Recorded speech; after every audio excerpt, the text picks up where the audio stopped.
Promotion four efficiency, കാര്യക്ഷമതയ്ക്ക് സ്ഥാനക്കയറ്റം.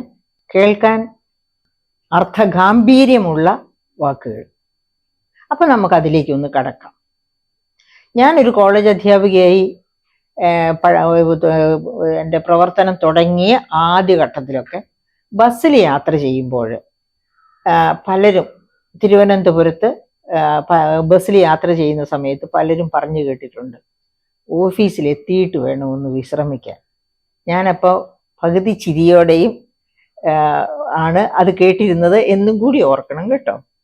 അപ്പം നമ്മളുടെ ഓഫീസുകളിലെ ഒരു ഒരു ഒരു അന്തരീക്ഷം, ഒരു പശ്ചാത്തലം ഒന്ന് സൂചിപ്പിക്കാനാണ് ഞാനത് പറഞ്ഞത്. ഓഫീസിലെത്തിയിട്ട് വേണം ഒന്ന് വിശ്രമിക്കാൻ എന്ന് ആരുടെയെങ്കിലും വായിൽ നിന്ന് ഒരു മൊഴി വന്നാൽ അത് വസ്തുനിഷ്ഠമാണ് കേട്ടോ പറയുന്നത്. കാരണം ഞാൻ സ്ത്രീകളെ ആയിരിക്കുമല്ലോ അങ്ങനെ ശ്രദ്ധിക്കുന്നത്. ഞാൻ സ്ത്രീകളുടെ കൂടെ ഇരിക്കുന്നു ബസ്സിൽ, അപ്പോൾ അവർ സ്ത്രീകൾ പറയുന്നതായിരിക്കും ശ്രദ്ധിക്കുക, ഓവർ ഹിയർ ചെയ്യുന്നത്. അപ്പം സാധാരണ രീതിയിൽ 4 മണിക്ക് ഓഫീസിലൊക്കെ പോകേണ്ട സ്ത്രീകൾ 4 മണിക്ക് എഴുന്നേറ്റ് വീട്ടിലെ ജോലികളെല്ലാം ചെയ്ത് കുട്ടികൾക്ക് ടിഫിനൊക്കെ ഒരുക്കി, ഭർത്താവിനും തനിക്കും ടിഫിനൊക്കെ ഒരുക്കി ഒക്കെ ആയിരിക്കും ഓഫീസിൽ. അപ്പോഴേക്കും തീർച്ചയായിട്ടും അവർ തളർന്നിട്ടുണ്ടാകും. അങ്ങനെ തളർന്നവര് ഓഫീസിലെത്തി കഴിയുമ്പോൾ നാച്ചുറലി അവർക്ക് ക്ഷീണം മാറാൻ അവിടെ ഒരു വിശ്രമ കേന്ദ്രമാണ് ഓഫീസ് എന്ന് തോന്നുന്നുവെങ്കിൽ അവരെ കുറ്റം പറഞ്ഞിട്ട് കാര്യമില്ല. അത് സ്ത്രീയുടെ ഒരവസ്ഥ. ഒരു പക്ഷേ ഇപ്പോൾ കുറച്ചൊക്കെ ജോലികളിൽ പുരുഷന്മാരും സഹായിക്കുമെന്നാണ് ഞാൻ മനസ്സിലാക്കുന്നത്. അപ്പൊ എന്തായാലും അങ്ങനെ ഓഫീസിൽ ചെന്നിട്ട് വിശ്രമിക്കാം എന്ന ആ അവസ്ഥ ഇപ്പോൾ അതുണ്ടോ ഇല്ലയോ എന്ന് എനിക്ക് അറിഞ്ഞുകൂടെ. ഞാൻ റിട്ടയർ ചെയ്തിട്ട് തന്നെ വർഷങ്ങളായി. അപ്പൊ ഉണ്ടെങ്കിലും ഇല്ലെങ്കിലും ഇവിടെ കേരളത്തിലെ ഇല്ലാത്ത ഒന്നാണ് എഫിഷ്യൻസി പ്രൊമോട്ട് ചെയ്യാനുള്ള മാനദണ്ഡങ്ങൾ. അതായത് കാര്യക്ഷമതയ്ക്ക് മാർക്കിടുന്ന ഒരു രീതി കേരളത്തിലോ എനിക്ക് തോന്നുന്നില്ല ഇന്ത്യയിൽ ഏതെങ്കിലും ഒരു സംസ്ഥാനത്ത് അതുണ്ട് എന്ന്. അപ്പം അതില്ല എന്നെനിക്ക് തോന്നാൻ ഒരു പ്രധാനപ്പെട്ട കാരണം 2019 സാമ്പത്തിക ശാസ്ത്രത്തിന് നോബൽ സമ്മാനം നേടിയ 3 പേർ, അതിലൊന്ന് ബംഗാളിയായ അഭിജിത്ത് ബാനർജിയാണ്. അപ്പൊ അദ്ദേഹം 2019 തന്നെ ഒരു ബുക്ക് എഴുതി, വാട്ട് ദ ഇക്കോണമി നീഡ്സ്, എന്താണ് സമ്പദ്ഘടനയ്ക്ക് ആവശ്യം. പേര് വാട്ട് ദ ഇക്കോണമി നീഡ്സ് എന്നാണെങ്കിലും അദ്ദേഹം ആ ഗ്രന്ഥം എഴുതിയത് ഇന്ത്യൻ ഇക്കോണമിയെ മുന്നിൽ കണ്ടാണ്. എന്തുകൊണ്ടാണ് നമുക്കറിയാം, 2019 ഇതിനു മുൻപുണ്ടായിരുന്ന ലോകസഭ ഇലക്ഷൻ. അപ്പൊ ആ ലോകസഭ ഇലക്ഷനിൽ ആര് ജയിച്ചു വന്നാലും അവർ ഇന്ത്യയിൽ നടപ്പാക്കേണ്ട ചില പോളിസികളിലേക്ക് ഒരു വെളിച്ചം വീശുന്നതാണ് ആ ഗ്രന്ഥം.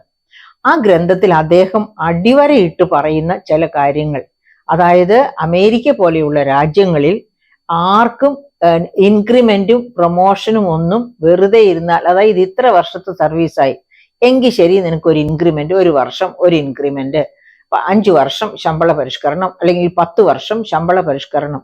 അങ്ങനെ ശമ്പള പരിഷ്കരണമോ ഇൻക്രിമെന്റോ അമേരിക്ക പോലെയുള്ള രാജ്യങ്ങളിൽ കിട്ടുകയില്ല. എന്താണ് അതിന്റെ മാനദണ്ഡം? എഫിഷ്യൻസിയാണ് അതിന്റെ മാനദണ്ഡം. നിങ്ങൾ എഫിഷ്യന്റ് ആണോ, ഇതാ നിങ്ങൾക്ക് ഒരു ഇൻക്രിമെന്റ്, അല്ലെങ്കിൽ ഡബിൾ ഇൻക്രിമെന്റ്, അല്ലെങ്കിൽ ട്രിപ്പിൾ ഇൻക്രിമെന്റ്. അതുപോലെ നിങ്ങൾ എഫിഷ്യന്റ് ആണോ, അതാ നിങ്ങൾക്ക് പ്രൊമോഷൻ. നിങ്ങൾ എഫിഷ്യന്റ് അല്ലേ, നിങ്ങൾക്ക് ഇൻക്രിമെന്റും ഇല്ല, നിങ്ങൾക്ക് പ്രൊമോഷനും ഇല്ല.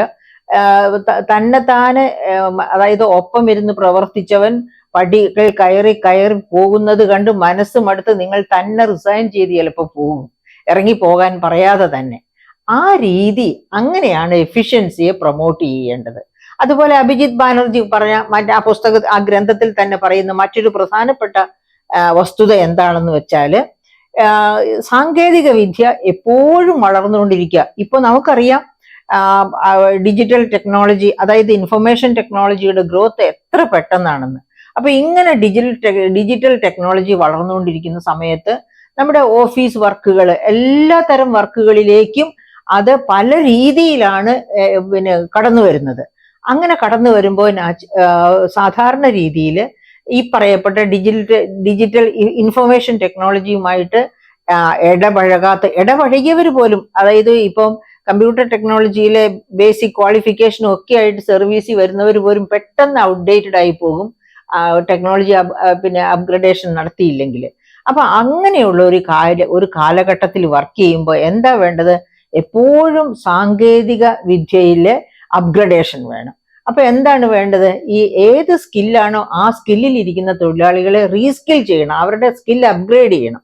അങ്ങനെ വരുമ്പോഴത്തേക്കും അഭിജിത്ത് ബാനർജി പറയുന്നത് അതിന് എക്സ്പേർട്ടീസ് ഉള്ളവരെ കോൺട്രാക്ട് ബേസിസിലോ മറ്റോ എടുത്ത് അവരെ റീസ്കിൽ ചെയ്യുക. ഇപ്പോൾ നിലവിലിരിക്കുന്ന ഉദ്യോഗസ്ഥരെ റീസ്കിൽ ചെയ്യുക. അതിനുശേഷം അപ്പൊ കോൺട്രാക്ട് ബേസിസിൽ എടുത്തു കാരണം കൊണ്ട് അവർക്ക് പിന്നെ പ്രൊമോഷൻ അല്ലെങ്കിൽ അവർക്ക് പെൻഷൻ ഇങ്ങനത്തെ യാതൊരു ബാധ്യതകളും വരുന്നില്ല. ആ കോൺട്രാക്ട് കഴിയുമ്പോൾ അവരവരുടെ പാട് നോക്കി പോവും. നമ്മുടെ വർക്കേഴ്സ് വളരെ എഫിഷ്യന്റും. അങ്ങനെ ഈ അതായത് എഫിഷ്യൻസിയെ പ്രൊമോട്ട് ചെയ്യാനുള്ള എല്ലാ മാർഗങ്ങളും, എഫിഷ്യൻസിക്ക് പ്രൊമോഷൻ കൊടുക്കുക, അതുപോലെ തന്നെ ഏത് തട്ടിലിരിക്കുന്നവരാണെങ്കിലും ആ സാങ്കേതിക മികവിന്റെ വളർച്ച, വിദ്യയുടെ വളർച്ച അനുസരിച്ച് അവരെ റീസ്കിൽ ചെയ്തുകൊണ്ടിരിക്കുക. ഇങ്ങനെയൊക്കെയാണ് എപ്പോഴും എഫിഷ്യന്റ് ആയിട്ട് ഇരിക്കാൻ പറ്റുക. അപ്പൊ ഇത് ഇപ്പോ ഈ ഉദ്യോഗസ്ഥ ഭരണപരിഷ്കാര കമ്മീഷന്റെ റിപ്പോർട്ട് കണ്ടപ്പോൾ എനിക്ക് അത്ഭുതം ഉണ്ടായി എന്ന് പറഞ്ഞാൽ ഇത്രയെങ്കിലും താമസിച്ചാണെങ്കിലും ഇങ്ങനെ ഒരു റിപ്പോർട്ട് ഉണ്ടായല്ലോ. കാരണം 2016 ആദ്യത്തെ പിണറായി സർക്കാർ ഗവൺമെന്റ് ഭരണത്തിൽ വന്നപ്പോൾ സ്വെയറിംഗ് ഇൻ സെറിമണിയോട് കൂടി തന്നെ മുഖ്യമന്ത്രി ശ്രീ പിണറായി വിജയൻ അദ്ദേഹം മുഖ്യമന്ത്രിയായിട്ട് പ്രതിജ്ഞ പദം ഏറ്റെടുക്കുമ്പോൾ നടത്തിയ പ്രസംഗം, ആ പ്രസംഗത്തിൽ തന്നെ പറഞ്ഞിരുന്നു ഞാൻ എഫിഷ്യൻസിയെ പ്രൊമോട്ട് ചെയ്യും, എഫിഷ്യൻസിക്കായിരിക്കും പ്രൊമോഷൻ കൊടുക്കുക എന്ന്. അപ്പൊ ആ വാക്കുകൾ എവിടെ പോയി എന്ന് കരുതി ഇരിക്കുന്ന പല വേദികളിലും ഞാൻ തന്നെ അത് വിമർശിച്ചിട്ടുണ്ട്. അതൊക്കെ മറന്നുപോയി എന്ന് പറഞ്ഞ്, അതായത് ഓരോ പ്രാവശ്യവും സംസ്ഥാന ഗവൺമെന്റ് ഇങ്ങനെ അതായത് എന്താ പറയുക, ഫിസ്ക്കൽ ക്രൈസിസിൽ ധനപ്രതിസന്ധിയിലേക്ക് ഊളിയിട്ടിറങ്ങിക്കൊണ്ടിരിക്കുമ്പോൾ അതിന്റെ അനുരണനങ്ങൾ എന്നെ നൊമ്പരപ്പെടുത്താറുണ്ട്, എന്നെ ഭീതിപ്പെടുത്താറുണ്ട്, പേടിപ്പെടുത്താറുണ്ട്. ആ സമയത്തൊക്കെ ഞാൻ ഓർക്കും, ഈ മുഖ്യമന്ത്രി പറഞ്ഞ വാക്കുകൾ എവിടെ പോയി? അദ്ദേഹം ഒന്ന് ചെകഞ്ഞു പിടിച്ചെടുക്കാത്തത് എന്ത്? അതിനുവേണ്ടി ചെറുവിരൽ പോലും അനക്കാത്തത് എന്ത് എന്നൊക്കെ ഞാൻ മനസ്സിലോർത്തിട്ടുണ്ട്. അപ്പൊ ഈ ഉദ്യോഗസ്ഥ ഭരണപരിഷ്കാര കമ്മീഷന്റെ റിപ്പോർട്ട് കണ്ടപ്പോൾ വലിയ സന്തോഷമാണ് എനിക്ക് തോന്നിയത്. അപ്പൊ നമുക്ക് നോക്കാം എങ്ങനെയൊക്കെയാണ് ഈ ഭരണപരിഷ്കാര കമ്മീഷൻ ഈ മാറ്റം കൊണ്ടുവരാൻ ആഗ്രഹിക്കുന്നത്, എന്തൊക്കെ മാറ്റങ്ങളാണ് അവര് പറയുന്നത്. ഒന്ന്, പ്രൊമോഷൻ ബേസ്ഡ് ഓൺ എഫിഷ്യൻസി. ഒരു റെക്കമെൻഡേഷൻ, പ്രധാനപ്പെട്ട റെക്കമെൻഡേഷൻസ് മാത്രമാണ് ഞാൻ പോയിന്റ് ഔട്ട് ചെയ്യുന്നത്. പ്രൊമോഷൻ ബേസ്ഡ് ഓൺ എഫിഷ്യൻസി, അതാണ് ഇപ്പൊ നമ്മൾ സംസാരിച്ചുകൊണ്ടിരുന്നത്. അതാണ് അഭിജിത്ത് ബാനർജി അടിവരയിട്ട് what the economy needs now, എന്താണ് സമ്പദ്ഘടനയ്ക്ക് ഇപ്പോൾ ആവശ്യം, അതാണ് എഫിഷ്യൻസി. എല്ലാ മേഖലകളിലും എഫിഷ്യൻസി, ആ എഫിഷ്യൻസി അനുസരിച്ച് മാത്രം പ്രൊമോഷൻ, ഇൻക്രിമെന്റ് ഇതൊക്കെ കൊടുക്കുക. അപ്പൊ എന്താ സംഭവിക്കുക എന്ന് നമ്മൾ ഓർമ്മിക്കേണ്ടത്, നമുക്കറിയാം PSC കഴിഞ്ഞിട്ടാണ് ഈ കുറച്ചു പേരൊക്കെ ബാക്ക് ഡോറിലൂടെ കയറി വന്നവരുണ്ടാവും കേട്ടോ, അവരെ മാറ്റി നിർത്തുക, അവരുടെ എഫിഷ്യൻസി നമുക്ക് കണക്കാക്കണ്ട. സാധാരണ PSC കഴിഞ്ഞ് കടന്നു വരുന്നവരാണ് ഗവൺമെന്റ് സെക്രട്ടേറിയറ്റ് സർവീസിലേക്കൊക്കെ വരുന്നത്. അതിപ്പോ ഗവൺമെന്റ് കോളേജ് സർവീസ് ആണെങ്കിലും എല്ലാ ഗവൺമെന്റ് സർവീസിലേക്കും PSCയുടെ കടന്നു വരുന്ന മിടുക്കരാണ് വരുന്നത്. അപ്പൊ അങ്ങനെ PSCയുടെ കടന്നു വരുന്നവരെല്ലാവരും മിടുക്കര് തന്നെയാണ്. ആ മിടുക്കരുടെ മിടുക്ക് അസ്തമിച്ചു പോകുന്നത് എപ്പോഴാ? അത് ആവശ്യമില്ലെങ്കിലും ഞങ്ങൾക്ക് ശമ്പളവും ഇൻക്രിമെന്റും എല്ലാ സൗകര്യങ്ങളും മുറയ്ക്ക് കിട്ടിക്കൊള്ളും എന്നൊരവസ്ഥ വന്നു കഴിഞ്ഞാൽ എല്ലാവരും അലസതയിലേക്ക് ആണ്ടുപോകും. ആ അലസതയാണ് നമ്മൾ ഗവൺമെന്റ് സെക്രട്ടറി, അവിടെ ഇരിക്കുന്ന വളരെ മിടുക്കരായ ഉദ്യോഗസ്ഥർ തന്നെ പറയാറുണ്ട് എന്താണ്, 20% ഉദ്യോഗസ്ഥരുടെ മിടുക്ക് കൊണ്ടാണ് സെക്രട്ടേറിയറ്റ് നടന്നു പോകുന്നത്, ബാക്കി 80% ഈ അലസതയിൽ കിടക്കുന്നവരാണ്. അപ്പൊ ഈ 80% അതുകൊണ്ട് മിടുക്കരല്ലെന്ന് വരുന്നില്ല. അവരുടെ അലസതയിൽ നിന്ന് അവരെ ഒന്ന് സടകുടഞ്ഞ് എഴുന്നേക്കാൻ സഹായിക്കുന്ന ഒരു വടിയാണ് ഈ പറയപ്പെട്ട ഭരണപരിഷ്കാര കമ്മീഷൻ. പക്ഷെ ഭരണപരിഷ്കാര കമ്മീഷൻ ഒരു വടിയാണെന്നൊക്കെ പറഞ്ഞ് ഞാൻ പറഞ്ഞ എന്റെ വാക്കുകൾ വടിയായി പോകും കേട്ടോ. എന്താ കാരണം എന്നറിയാമോ? പലപ്പോഴും പല കമ്മീഷൻ റിപ്പോർട്ടുകളും ഏതെങ്കിലും ഒരു അലമാരിയുടെ അറ്റത്ത് തുരുമ്പ് പിടിച്ചും പൊടി പിടിച്ചും കിടക്കുകയല്ലാതെ അതൊന്നും ഗവൺമെന്റ് എടുത്തു നോക്കുകയോ നടപ്പാക്കുകയോ ചെയ്യുകയില്ല. എന്താ കാരണം? ഗവൺമെന്റുകൾക്കൊക്കെ യൂണിയനുകളെ ഭയമാണ്, പ്രത്യേകിച്ച് കേരളത്തില്. യൂണിയനുകൾ അപ്പൊ ഇക്കാര്യത്തിൽ ഓർക്കേണ്ട ഒരു കാര്യമുണ്ട്. കാരണം പ്രതിസന്ധിയിലേക്ക് പോയി ഈ കേരളം നശിച്ചു പോകുന്ന ഒരവസ്ഥ, ഫിസ്ക്കൽ ക്രൈസിസിൽ പെട്ട് ഇല്ലാതെയാകുന്ന ഒരവസ്ഥ വന്നാല് അവരുടെ പെൻഷനും ശമ്പളവും എല്ലാം നിന്നു പോകും. അപ്പോൾ പിന്നെ അവർക്ക് പിന്നെ എന്താണ് ചെയ്യാൻ പറ്റുക? അതുകൊണ്ട് അവർ കോഓപ്പറേറ്റ് ചെയ്യുകയും അവർ ഈ പറയപ്പെട്ട നടപടികളെല്ലാം നടപ്പാക്കാൻ സഹായിക്കുകയും ചെയ്യണം എന്നുള്ളതാണ് എന്റെ അഭ്യർത്ഥന. അപ്പൊ ഒന്നാമത്തത് പ്രൊമോഷൻ ഫോർ എഫിഷ്യൻസി, രണ്ടാമത്തത് എന്താണ് പറയുന്നത്? Excess staff. ഞങ്ങൾ 2012-15 കാലഘട്ടത്തില് പബ്ലിക് എക്സ്പെൻഡിച്ചർ റിവ്യൂ കമ്മിറ്റിയുടെ മെമ്പർ ആയിരുന്നു ഞാൻ. ആ മെമ്പർ ആയിരുന്ന കാലത്ത് തന്നെ ഞങ്ങൾ 37,000-ലധികം എക്സസ് സ്റ്റാഫ് സെക്രട്ടേറിയറ്റിലുള്ളതായിട്ട്, അതായത് അവിടുത്തെ രജിസ്റ്റേഴ്സ് വെച്ചിട്ടാണ് ഞങ്ങൾ കണ്ടെത്തിയിട്ടുണ്ട്. അതിപ്പോ അതിനേക്കാൾ എത്രയോ കൂടി കാണും. കാരണം ഈ ഗവൺമെന്റ് വന്നതിന് ശേഷവും സ്വജന പക്ഷപാത പ്രകാരമൊക്കെ കുറെ പേരെ അപ്പോയിന്റ് ചെയ്തിട്ടുണ്ട്. അപ്പൊ എത്ര കൂടിയാലും അവിടെ ഉണ്ട് എന്നുള്ളത് ഈ ഉദ്യോഗസ്ഥ ഭരണപരിഷ്കാര കമ്മീഷൻ ഐഡന്റിഫൈ ചെയ്യുന്നു. അപ്പൊ അതേ സമയത്ത് ചില വകുപ്പുകളിലൊക്കെ സ്റ്റാഫ് ഷോർട്ടേജും ഉണ്ട്. അപ്പൊ ഇത് രണ്ടും അപകടകരമാണ്. എക്സസ് സ്റ്റാഫ് ഉള്ളിടത്ത് സാമ്പത്തിക ശാസ്ത്രം പഠിപ്പിക്കുന്ന കണക്കനുസരിച്ചാണ്, സിദ്ധാന്തം അനുസരിച്ചാണെങ്കിൽ അൺഎക്സ്പ്ലോയിറ്റഡ് കപ്പാസിറ്റി, അതായത് പ്രയോജനപ്പെടുത്താത്ത കപ്പാസിറ്റി, എന്റെ കപ്പാസിറ്റി മുഴുവൻ പ്രയോജനപ്പെടുത്തിയില്ല, പകുതിയെ പ്രയോജനപ്പെടുത്തുള്ളൂ എന്ന് വെച്ചോളൂ.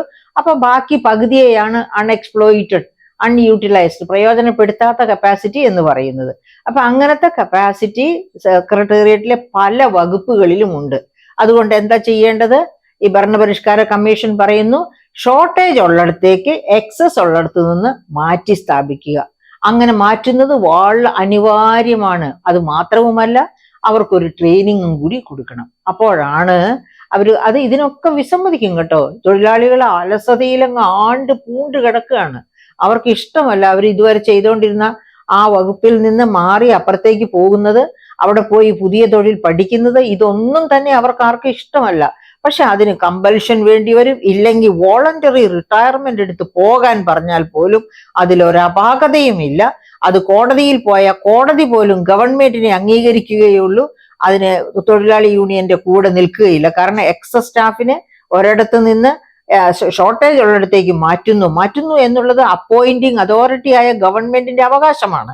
ആ ഗവൺമെന്റിന്റെ അവകാശത്തെ ചോദ്യം ചെയ്ത് തൊഴിലാളികൾ മാറാൻ ഇഷ്ടമില്ലെന്ന് പറഞ്ഞാൽ കോടതി പോലും ആ ഗവൺമെന്റിന്റെ ഭാഗത്തെ നിൽക്കൂ. അപ്പൊ അതാണ് രണ്ടാമത്തെ കാര്യം.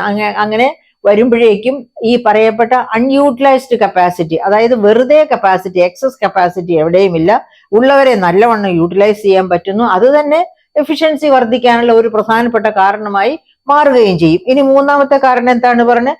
ആൻ ഇൻസ്റ്റിറ്റ്യൂഷണൽ മെമ്മറി, അതായത് മോഡൽഡ് ഓൺ വിക്കിപീഡിയ, അതായത് ഒരു നോളജ് ബാങ്ക്, ഓരോ വകുപ്പിന്റെയും അവർ സമാഹരിക്കുന്ന ആ നോളജിന്റെ ഒരു ബാങ്ക് ഫോം ചെയ്യുക എന്ന് വെച്ചാൽ ഈ ഓരോ പുതിയതായിട്ട് അപ്പോയിന്റ് ചെയ്ത് വരുന്നവർക്ക് അല്ലെങ്കിൽ നിലവിലിരിക്കുന്നവർക്ക് തന്നെ ഒരു റീലുക്ക് ചെയ്യാൻ, ഒരു പഴയ കാര്യങ്ങളൊക്കെ, പഴയ സ്റ്റാറ്റിസ്റ്റിക്സോ വാട്ടെവർ ഇറ്റ് ബി, അതിലേക്കൊന്ന് പോകാൻ, അങ്ങനെയൊക്കെ ചെയ്യാനായിട്ട് ഒരു ഡേറ്റാ ബാങ്ക് പോലെ ഒരു മെമ്മറി ബാങ്ക് ഉണ്ടാക്കുക. ഈ മൂന്ന് അഭ്യർത്ഥനകളും വളരെ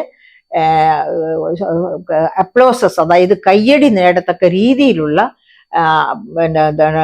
റെക്കമെൻഡേഷൻസ് ആണ്. ഇത് നടപ്പാക്കുകയാണെങ്കിൽ തീർച്ചയായിട്ടും മുഖ്യമന്ത്രി ആദ്യം പറഞ്ഞതുപോലെ തന്നെ ഒരു എൻവയോൺമെന്റ്, പ്രൊമോഷൻ, എഫിഷ്യൻസി ഉള്ളവർക്ക് മാത്രം പ്രൊമോഷൻ, അങ്ങനെ ഗവൺമെന്റിന്റെ എഫിഷ്യൻസി, ഗവൺമെന്റ് സാർവത്രികമായ എഫിഷ്യൻസിയാണ് വർദ്ധിക്കുക. അങ്ങനെ എഫിഷ്യൻസി വർദ്ധിച്ചാൽ തന്നെ എവിടെയൊക്കെയാണ് അതിന്റെ തിരയിളക്കം ഉണ്ടാവുക എന്നും കൂടി നോക്കുക. എഫിഷ്യൻസി, ഇപ്പൊ ഉദാഹരണത്തിന് ഞാനൊരു എക്സാമ്പിൾ പറഞ്ഞിട്ട് ആ തിരയിളക്കത്തെ പറ്റി പറയാം. ഇവിടെ KASന്റെ അപ്പോയിന്റ്മെന്റ്സ് കഴിഞ്ഞ ഈ ഗവൺമെന്റ് വന്നതിന് ശേഷമാണ് KASകാരെ കേരള അഡ്മിനിസ്ട്രേറ്റീവ് സർവീസ് എന്നൊരു സർവീസ് ഉണ്ടാക്കി അതിലേക്ക് ആൾക്കാരെ ടെസ്റ്റും പരീക്ഷയും ഇന്റർവ്യൂ ഒക്കെ നടത്തി എടുക്കുന്നത്. അപ്പൊ ആ ഇന്റർവ്യൂ ബോർഡിൽ ഞാൻ ഉണ്ടായിരുന്ന സമയത്ത് ഞാൻ അതിലെ ഒരു കാൻഡിഡേറ്റിനോട് ചോദിച്ചു, എവിടെയാ വർക്ക് ചെയ്തിരുന്നത്? 14 വർഷം ധനവകുപ്പിൽ തന്നെ വർക്ക് ചെയ്തിരുന്നു സെക്രട്ടേറിയറ്റിൽ എന്ന് പറഞ്ഞു.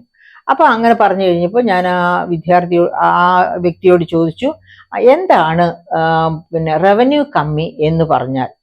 അപ്പോൾ അറിയില്ല എന്ന് പറഞ്ഞപ്പോൾ ഞാൻ പറഞ്ഞു, നിങ്ങളെ പോലുള്ള ഒരു ജോലി ചെയ്തിട്ടാണ് കേരളം ഇങ്ങനെ ഈ ഫിസ്ക്കൽ ക്രൈസിസിൽ എത്തിപ്പെട്ടിരിക്കുന്നത് എന്ന് പറഞ്ഞു. കാരണം 14 വർഷം ഫിനാൻസിൽ വർക്ക് ചെയ്ത ഒരു വ്യക്തിക്ക് എന്താണ് റവന്യൂ കമ്മി എന്നറിഞ്ഞുകൂടാ. ഞാനൊന്ന് പറയട്ടെ, റവന്യൂ കമ്മി എന്താണെന്ന് നിങ്ങൾക്കൊക്കെ അറിയാമായിരിക്കും, എങ്കിലും ഞാനൊന്ന് പറയുക. എന്താണത്? റവന്യൂ വരുമാനവും റവന്യൂ ചെലവും തമ്മിലുള്ള അന്തരം. അതായത് റവന്യൂ വരുമാനം കുറവും റവന്യൂ ചെലവ് കൂടിയിരിക്കുകയും ചെയ്യുക. അപ്പോൾ വരുന്ന ആ വിടവിനെയാണ് റവന്യൂ കമ്മി എന്ന് പറയുന്നത്. അപ്പൊ റവന്യൂ കമ്മി ഈ കുട്ടിക്ക് അതറിഞ്ഞുകൂടാത്ത കുട്ടിക്ക് റവന്യൂ വരുമാനം എന്ത് എന്ന് ചോദിച്ചാൽ അറിയാമോ? റവന്യൂ വരുമാനം എന്ന് ചോദിച്ചാൽ ഞാൻ ചോദിച്ചു, എന്താണ് റവന്യൂ വരുമാനം? ആ കുട്ടിക്ക് അതും അറിഞ്ഞുകൂടാ.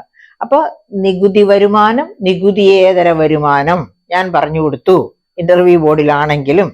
ഇനി റവന്യൂ ചെലവുകൾ എന്തൊക്കെയാണ് എന്ന് ചോദിച്ചു. അതും ആ കുട്ടിക്ക് അറിഞ്ഞുകൂടാ. അപ്പൊ ഏറ്റവും പ്രധാനപ്പെട്ട ചെലവുകൾ എന്ന് പറയുന്നത് ശമ്പളം, പെൻഷൻ, ഇൻട്രസ്റ്റ്, പിന്നെ സെക്രട്ടേറിയറ്റിലെ ഒക്കെ നിത്യനിദാന ചെലവുകൾ. ഇതൊക്കെ ഞാൻ വേറെയും കുറെ കാര്യങ്ങൾ അതിനകത്ത് വരും. ഇതൊക്കെ ഞാൻ പറഞ്ഞു കൊടുക്കേണ്ടി വന്നു.